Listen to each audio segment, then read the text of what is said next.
Government కళ్ళు మూసుకొని దున్నపోతు మీద వాన పడ్డట్టు దున్నపోతు ఈనిందని గవర్నమెంట్ చెప్తుంది. దుడ్డని కట్టేసి హైడ్రా పాలు విండుతున్నది. అంటే దున్నపోతుకు పాలు విండుతున్నారు అన్నట్టు. ఇది ఇంతకంటే మించి ఏం చెప్పలేము. ఇప్పుడు పర్మిషన్లు ఇచ్చారు కదా మా దగ్గర ఉన్న పర్మిషను, మా దగ్గర ఉన్న పేపర్సు చూసి వెరిఫై చేసి మీకు నిజంగానే ఇది ఇల్లీగల్ అనుకుంటే కూలగొట్టండి. అంతకుమించి ఏం లేదు. మా దగ్గర గవర్నమెంట్ ఇచ్చిన ఎల్ఆర్ఎస్ పర్మిషన్ ఉంది, కన్స్ట్రక్షన్ పర్మిషన్ ఉంది, జిహెచ్ఎంసీ ఇచ్చిన పర్మిషన్స్ ఉన్నాయి, కోర్ట్ ఆర్డర్స్ ఉన్నాయి. ఇవన్నీ ఉండగా కూడా ఎవ్వరికి చెప్పకుండా నోటీస్ ఇవ్వకుండా వచ్చి మనుషులు ఉండగా మీరు కూలగొడుతున్నారు అంటే ఇంతకంటే దౌర్జన్యము బ్రిటిష్ వాడు చేసిండో ఆఫ్ఘనిస్తాన్లో తాలిబాన్లు చేస్తుండొచ్చు. ఇట్లా అంతకంటే మించి ఇంకేం లేదు. ఇది చెరువులో అంటే బఫర్ జోన్లో ఎఫ్టీఎల్లో ఉందని చెరువు, ఇటువంటి చెరువులు వేల చెరువులు కబ్జా పెట్టి కట్టిరు. వాళ్ళందరినీ కూలదెంగమని. ఒక్క చెరువు కాదు, సున్నం చెరువు ఏమన్నా గండిపేట హిమాయసాగర్, గండిపేట హిమాయసాగర్లో 100 బిల్డింగ్స్ ఉన్నాయి. ఐఏఎస్ ఐపీఎస్ గార్ది కొడుకులై, సెక్రటరీస్ ఉన్నాయి, మినిస్టర్స్ ఎమ్మెల్యేలు ఉన్నాయి. అవి కూలగొట్టి రమ్మని ముందుడికి సున్నం చెరువు కాడికి. మొత్తం డ్రైనేజ్ వాటర్ చెరువు అది. ఒకవేళ మీకు మా దగ్గర పర్మిషన్ లేకపోతే బాజాబ్తా కూలగొట్టండి, సమస్యనే లేదు. మీది ప్రభుత్వానికి అంటే డిమాండ్ ఏంటి? మీరు ప్రభుత్వం మీరే పర్మిషన్ ఇస్తారు, మీరే ఎల్ఆర్ఎస్ అప్రూవల్ చేస్తారు, మీరే లేఅవుట్ అప్రూవల్ చేస్తారు, మీరే కన్స్ట్రక్షన్ పర్మిషన్ ఇస్తారు, మీరే ట్యాక్స్ కట్టించుకుంటారు, మళ్ళీ మీరే వచ్చి కూలగొడతారు. అంటే ఏమన్నట్టు? కంచే చేను వేసినట్టు ప్రభుత్వం ఇట్లా తప్పుడు పనులు చేస్తే ఎట్లా? పర్మిషన్ ఇచ్చింది గవర్నమెంట్, జిహెచ్ఎంసి వచ్చి ప్లాను ఈ చుట్టుముట్టు మొత్తం ఈ ప్లాన్ అంతా అప్లై చేసినప్పుడు పర్మిషన్ ఇచ్చారు. బాజాబ్తా కట్టుడు అయిపోయినాక వచ్చి ఆక్యుపేషన్ సర్టిఫికేట్ ఇచ్చారు. అవునా, నల్ కనెక్షన్ అన్నీ ఉన్నాయి. తర్వాత ఆ పక్కది పర్మిషన్ లేదని 5 years బ్యాక్ కూలగొట్టినప్పుడు వాళ్ళు వచ్చిన ఆఫీసర్లు ఏమన్నారంటే అప్పుడు ఇది 2 ఫ్లోర్లు ఉన్నది, కన్స్ట్రక్షన్లు ఉన్నది, ఈ బిల్డింగ్ అన్నీ సరిగ్గా ఉన్నాయి, దీనికి ఏం డోకా కాకుండా కూలగొట్టాలని ఆ బిల్డింగ్ పడగొట్టేటప్పుడు ఒకసారి ఫెయిల్ అయితే రెండోసారి జాగ్రత్తగా కమిషనర్ గిట్ వచ్చి ఆ పని చేసారు. అంటే ఈ బిల్డింగ్ అన్ని పేపర్లు సక్రమంగా ఉన్నాయి, ఈ బిల్డింగుకి ఏం డోకా కావద్దని చెప్పారు. అట్లాంటప్పుడు తర్వాత కన్స్ట్రక్షన్ అయిపోయినాక వచ్చి ఆక్యుపేషన్ సర్టిఫికేట్ ఇచ్చారు. ఫ్యామిలీస్ ఉండడానికి వాళ్ళు పర్మిషన్ ఇవ్వాలి కదా, ఆక్యుపేషన్ సర్టిఫికేట్ ఇచ్చారు. అన్నీ ఇచ్చినాక ఇప్పుడు వచ్చి ఆ పర్మిషన్ ఇచ్చిన వాళ్ళు కానీ మాకు దీనికి శాంక్షన్ సర్టిఫికేట్ ఇచ్చిన వాళ్ళని కానీ గవర్నమెంట్ ఆఫీసర్లను వదిలిపెట్టి వాళ్ళని తీసుకొని రావాలి.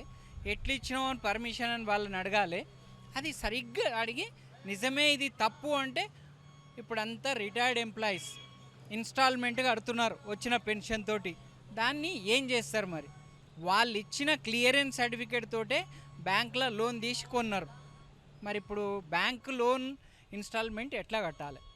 అందుకే పర్మిషన్ ఇచ్చిన ఆఫీసర్లను తీసుకొచ్చి వాళ్ళ మీద వేస్తారా ఏం చేస్తారా అంటే మేము రెడీ ఖాళీ చేయడానికి. వాళ్ళు పర్మిషన్ ఇచ్చిన వాళ్ళు గవర్నమెంటే కదా. ఇప్పుడు మీకు ఏమైనా నోటీసులు ఇచ్చారా? ఏం నోటీస్ లేదు ఇప్పుడు మాకైతే. నోటీసులు ఇస్తే ఊరుకుంటుండ్రా? ఫస్ట్ 5 years బ్యాక్ కూలగొట్టినప్పుడు కమిషనర్ దొంగ మమత ఆమె వచ్చి నిలబడి ఇన్స్ట్రక్షన్స్ ఇచ్చింది. ఏమని? ఈ బిల్డింగుకు అన్నీ సరిగ్గా ఉన్నాయి, ఆయన పర్మిషన్ లేకుండా కడుతున్నాడు కాబట్టి కూలగొడుతున్నాము, కాబట్టి ఈ బిల్డింగుకు ఏమి గింత డోకా కావద్దన్నారు. అట్లా అంత జాగ్రత్తగా ఉండి కూలగొట్టిర్రు అది. మరి ఇప్పుడు ఏమైంది? ఇప్పుడు చూస్తే ఇదిగో మొత్తం అవతల డ్రైనేజ్ పైప్లన్నీ వలిగిపోయినాయి. వాళ్ళు గవర్నమెంట్ ఇచ్చిన పర్మిషన్ మాకు అన్నీ ఉన్నాయి. ముందు జాగ్రత్తగా హైకోర్టుకు పోయి స్టే కూడా తెచ్చుకున్నాం మేము. క్లియర్ దాని దగ్గర పోవద్దు అన్నట్టుగా ఇచ్చిన వాళ్ళు. మరి అట్లాంటప్పుడు వాళ్ళు పర్మిషన్ ఇచ్చిన వాళ్ళని అడగాలి. అంటే ఎన్ని ఫ్లోర్ల బిల్డింగ్, ఎంతమంది? 4 ఫ్లోర్లు 4 ఫ్యామిలీస్ ఉన్నాయి. ఒక్కొక్క ఫ్లోర్కి ఒక్కొక్క ఫ్యామిలీ, అంతే. అంతా రిటైర్డ్ ఎంప్లాయీస్. ఏ సంవత్సరంలో కట్టారు? ఇది 17లో కట్టారు, 16-17లో కట్టినరు, 18లో కంప్లీట్ అయింది. ఇప్పుడు 5 ఏళ్ల సంది ఉంటున్నారు ఇంట్లో. ఇక్కడ ఒక అపార్ట్మెంట్ ఉంది, దీనికి సంబంధించి అడిగి తెలుసుకుందాం. చెప్పండి. Residential apartment SVS Tulip. ఇది యాజ్ పర్ గవర్నమెంట్ అప్రూవల్ ప్రకారంగా ఈ ల్యాండ్ మొత్తం యాక్చువల్గా ఈ సున్నం చెరువు చుట్టూ ఉన్నదంతా site colony, SIET site colony, ఈ కోఆపరేటివ్ హౌసింగ్ సొసైటీ. ఇది ఈ సొసైటీ ఫామ్ చేసే ముందు ఇది మాజీ హైకోర్టు న్యాయమూర్తి ఆవుల సాంబశివరావు గారి ల్యాండ్ ఇది. ప్రాపర్టీ. ఈ ప్రాపర్టీన వేరే వాళ్ళు తీసుకొని ఊడా లేఅవుట్ చేసేసారు. లేఅవుట్ చేసేసి ప్లాట్లు చేశారు. దానికి డాక్యుమెంట్స్ ఏం కావాలో ఫీజులు అన్నీ కట్టారు. మరి అప్పుడు ఎవరు అబ్జెక్షన్ లేదు.